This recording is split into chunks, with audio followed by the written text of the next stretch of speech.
No agent will tell you that people are not checking it. They're going to tell you there's a lot of people. It's a marketing gimmick. They're going to tell you there's a lot of people that are searching the property. They're going to tell you there's a lot of people that are on this property, there's this or that. No. Buy cheap. Act like a professional when you are buying. Hi, ladies and gentlemen. Welcome to Dominant Wealth Zone. My name is Julius Olutokun. Today, we'll be bringing you another video that will benefit the community. Please do like, subscribe, and share, and hit the notification button so that anytime I release any video, you can get the benefit of it. Today, I'll be sharing on the topic Property Business Secrets for Beginners, Part 1. Property Business Secrets for Beginners, and we're going to be looking at Part 1. Now, as a beginner in the property business, there are some things you need to know. You need to know what you actually want to do. Do you want to buy to let? You buy a property and you let it out? Or you want to go into property flipping? You buy a property, you make it up, you renovate it and you sell it. Or you want to go into rent, whereby you rent a property from a landlord and you rent it out to others. Or you want to go into short let. Short let is you rent a property or you buy a property, you renovate it, you put it right, and you put it on booking.com or Home and Away or Airbnb. Or finally, you want to buy a property or you want to buy a part of the property. It's called REIT. REIT is Real Estate Investment Trust. This is the part where you buy a share of a property. That's a part of a property. You know, when you look at a pizza, when you take a part of a pizza, just a fraction. So you buy a fraction of a property, and after every quarter, or after every 6 months, or after every year, you get a dividend, and your money is still intact. And in some cases, if you buy it through a stock, the stock of that property will be rising. That is, the value might be rising or might be falling. But in most cases, you are short of dividends. Now, another thing to note is when you're going to property business or real estate business, as it's called, is that there are a lot of professionals you will need in the course of your buying your property. You're going to need an estate agent, you're going to need a broker, you're going to need a conveyancer or solicitor, you're going to need a valuer or surveyor, or some people do both together. Then you're going to need a mortgage lender. These are some of the professionals you're going to need along the way. All right, so I'm going to be telling you today the rules of property business. It's not exhaustive what we're going to be sharing, but these are some of the important ones. Remember, this is part 1. I'm still going to do part 2. So these are rules that you need to know before you go into a property business. Because I've seen a lot of people that went to property business, and after some years, maybe 5, 10 years, they come out of it, they say, oh, I've sold my portfolio, I don't like it, I'm not making money, because they've done it wrong. You know, if your foundation is wrong, there's no way you're going to make money in it. But if your foundation is right, I can assure you, if you do it for 5 years, continuously, effectively, you can never ever get it wrong. Can I say something before I continue? Property business or real estate business is one of the best ways whereby you can replace your monthly income. In stocks, you cannot replace your monthly income. You can buy a stock today, and the stock will not rise for the next 1 year or 2 years, and it could rise within a month. But with real estate business, you are assured of getting a monthly income, at least from rent. If people rent your house, at least in 12 months, you are sure of getting your rent at least for 10 months. I'm looking at void, probably someone moved out. And if you sign a contract, say for about 6 months, then they're definitely going to pay you for that contract.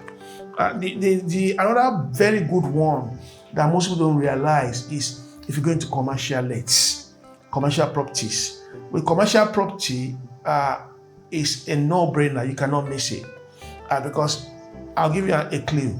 If you have a commercial property and someone signed a contract for 3 years, first of all, people decorate or value their offices more, even more than their homes. So they decorate their offices because they spend most times in the day in the office. So the first thing that's going to happen, if you have a commercial property, that property is going to be decorated. It's going to be renovated to suit the taste of the user. That's number one. They will add value to it. Number two thing is, if they sign a 3-year lease contract with you and say things goes wrong within 6 months with the company, they are liable to pay you for the remaining 2.5 years, even though the property might be empty. You understand? Just make sure your solicitor draft the agreement. And I want to encourage you, don't ever go to let house to someone personally. Go through estate agents. Before if you go personally, there's a lot of loopholes and there are people who are going to take an advantage of you. So always go through estate agents. So let's go into the rules of property business. Rules of buying and letting property. Number one, you need to know what type of property you want to buy. Is it a freehold or a leasehold? A leasehold is you own the house but you don't own the land. So your ownership of the house will be for a certain number of years. Could be for 100 years, could be for 50 years, could be for 200 years, could be for 300 years. I've seen a lease. The shortest one I've seen is about 65 years. The longest one I've seen is about 900 years. So if you buy a lease for 900 years, so obviously you know you're going to pass it to generations or generations. But if you buy a freehold, which means you own the land and you own the house, so you need to know that. And there are some leasehold that there are going to be conditions to them. So before you buy for business, you need to know whether business is allowed on that lease. Some leaseholders are not allowed to do business with that property. So you need to know that. Number two thing you need to know is you need to know the hotspot of properties. There are properties hotspots. There are places where if you buy a property today, before you finish buying it, people want to let it. They go quickly. And there are some areas that nobody wants to live there.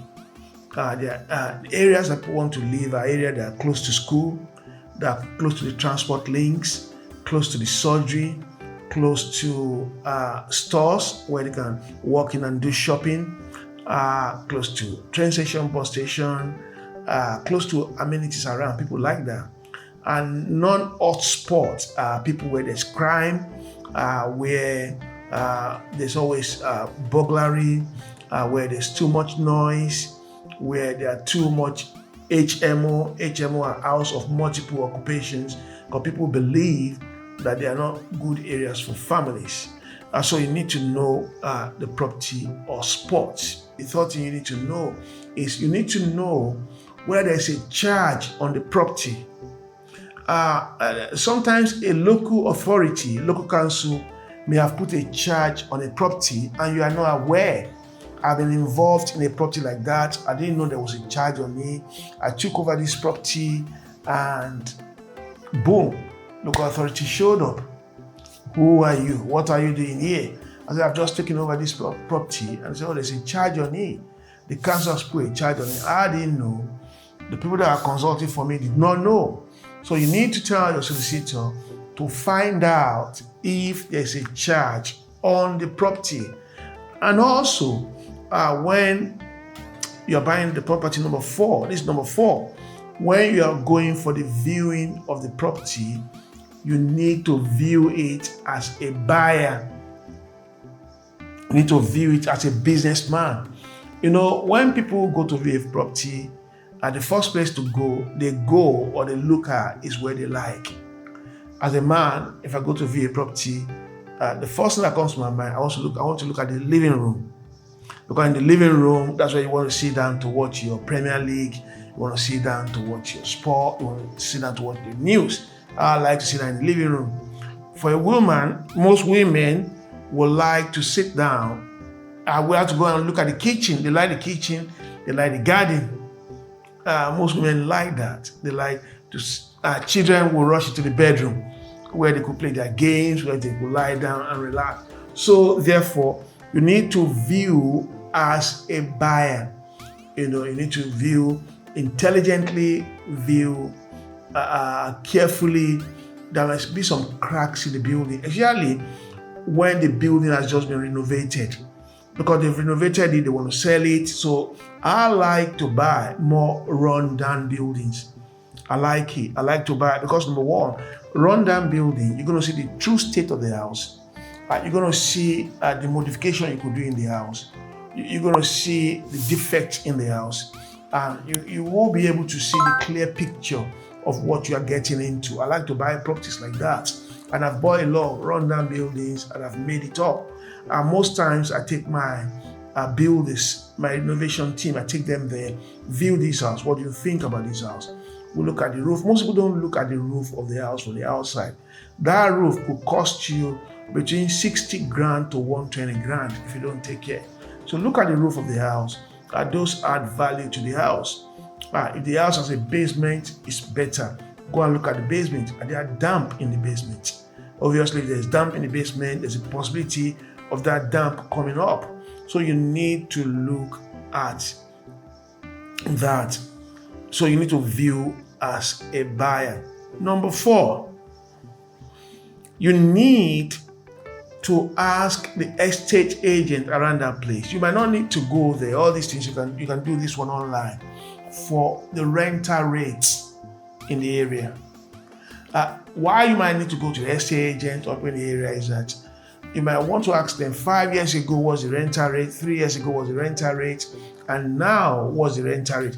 That will give you a clue into what the rental rate will be in the next 3 years. Of course, in most situations, I've not seen rental rate dropping. I've seen them rising. But in some times, it could be static. So you need to find out what is the rental rate. And if possible, you need to go to the local authority website and look at the development plan for the area. There was an area where we got a property for about 70 grand, and there was a development in that area. The council changed the road, built a lot of new things in that area. Boom, in less than 10 years, the house went fourfold. From 70 grand, in less than 10 years, it went to 280. You understand? Because there was a lot of development in that area. There was a lot of changes in that area. So therefore, you need to go to the local authority website, find out. I mean, you are a businessman. You are not buying it to live there. You are buying it to make profit. So you need to know that. Number 5, buy cheap. Buy cheap. How do you buy cheap? You need to be a good negotiator when you're buying a property. You need to sit back. Don't be emotional. I find out most people, especially first-time buyers, when I'm supporting them or helping them when they're about to buy, they are always emotional. They will say, "Oh, the agent said there's a lot of people on the property." No agent will tell you that people are not checking it. They're going to tell you there's a lot of people. It's a marketing gimmick. They're going to tell you there's a lot of people that are searching the property. They're going to tell you there's a lot of people that are on this property, there's this or that. No. Buy cheap. Act like a professional when you're buying. As a matter of fact, when I go to view a property and if it's on the market for 150, I offer them 120 or 130. They're not going to beat you. I don't go with 145. I don't go with 140. I start with 120 or 130. Then we start back and forth, back and forth, back and forth. And before you know, I've gotten one for 150. I've done 130, 130, 35. You understand? There's one we're buying. The property was put on the market for 375. I'll go to 300. You understand? You need your negotiation power. You need to tell the seller, the vendor, or the estate agent, look, I'm a buyer, I'm ready. I've got this portfolio. Go like a businessman. You understand? Don't say, oh, I like the property, I want to buy it. I'm not here to waste time. You understand? And one thing I know about property is cash is king. The more you have that money, the more you're negotiating. You are an advantage. You should not see yourself as, oh, I'm lucky to buy this. No. Because the moment you sign that contract, there's no going back. It becomes either your liability or your asset. So buy cheap. If you buy it very expensive, it becomes a liability. But if you buy cheap, you get an advantage. That is, as soon as you buy, you've made some money. Number 6, hold the property for a long time. Except you want to buy and flip. A lot of people buy a property, within 2-3 years they want to sell it and you're renting it out. No, hold it for a long time. The more you hold a property, the more you get an advantage of it. Many years ago, in my early days in this country, I think 2008, there was a property I was going to buy. It was for 45,000, 2-bedroom. This is 2025. That same property is 140,000. You understand? 2008 to 2025. This less than 20 years. You understand? That's about 17 years or 16 years plus. You understand? So hold for a long time. Don't be in a hurry. You are a businessman. You are running a marathon. You are not in a sprint. And number 7, you need an understanding of the market. You need to understand. I'm going to round up this session here. You need to understand the real estate market. And you need to look at what, yesterday, the Bank of England held the rate at 4.25. The rate didn't change. So that will make more people to put money into the market. If the rate goes up, investors, they withdraw their money. They stay away. If the rate goes down, people buy. If the rate remains the same, people buy more. You understand? So therefore, you need to understand the market, understand the indices that move the market, understand the importance of the market, understand, and you need to be, and one of the ways to understand the market is that sign up for Zoopla News, Rightmove News. They send you news about property or sports in the area, about what's happening in your area. You can even send you news or valuation of your property so you know how your properties are being valued. Look, this is a business. You have to hold the bulls by the horns. You have to do it as a business. It's not leisure. You're not playing games.